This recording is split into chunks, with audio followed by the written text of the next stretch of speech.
So has everybody heard of Ceabras?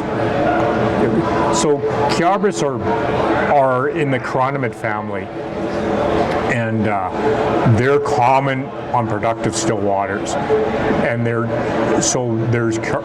we tie Ceabras pupa. So the larval stage of a chironomid is called a bloodworm, right? And the bloodworm live in the mud water interface at the bottom of the lake. And we call them bloodworms because they're usually maroony red in color.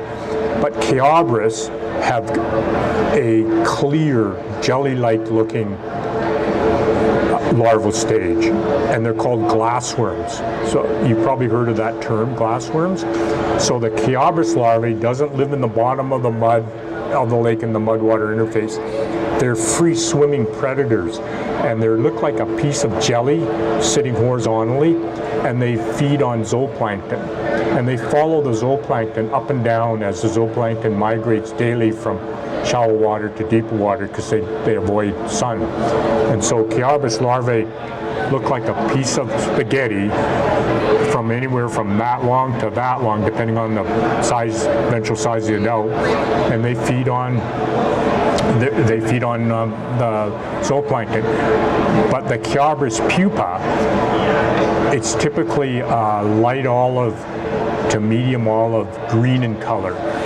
And so they'll be coming off at the same time as chironomids, but the difference between a Ceabras pupa and a chironomid pupa is that the Ceabras do not have white gills.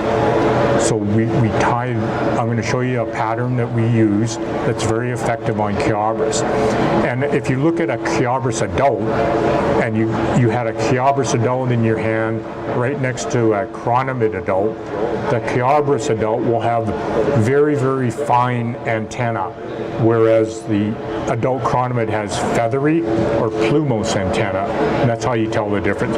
So it's pretty subtle, but the fish definitely go on Ceabras big time. And I'm sure, well, I know in Montana, the lakes I fished in Montana, their Ceabras come off them. And so this is a pattern that I want to show you. So again, the key difference is the Ceabras pupa don't have white gills. So there's no gills on this fly. So I'm just taking a 14 scud hook, and I'm using a 3/32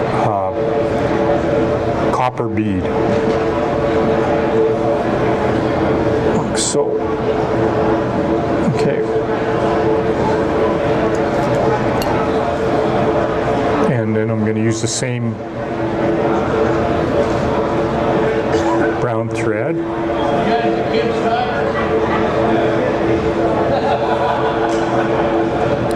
And for the body, I'm using pearl flashabou for the body, and it's the number on this is 6972. That's the code on this flashabou. Okay, so that's going to be the body, and then I'm just going to ribbit with this brown copper.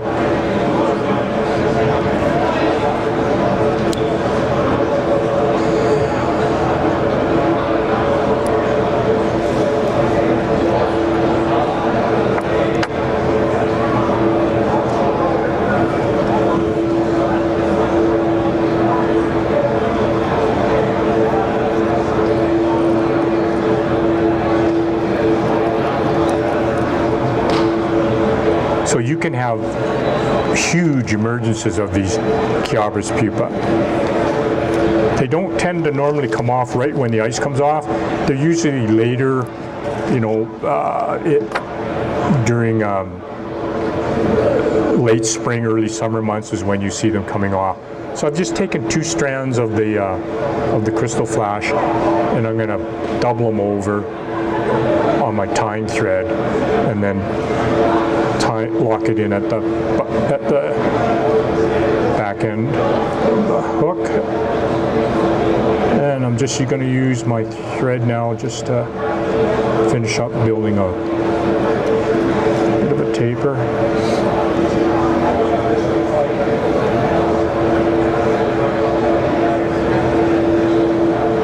I'll tie this down to 16. I'll go one size smaller. This is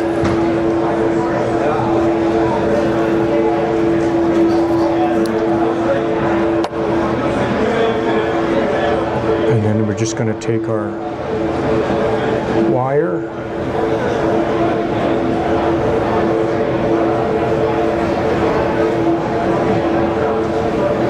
rivet,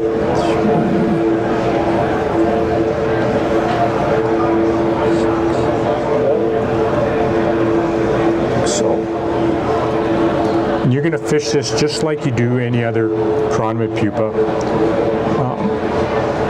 under an indicator, or you can fish it naked with a long leader.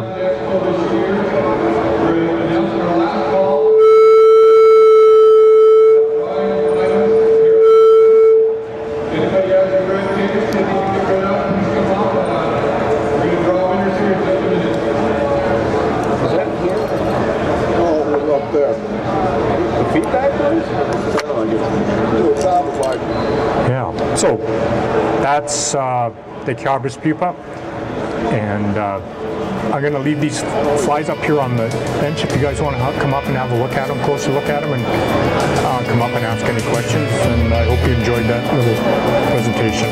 Thanks for attending.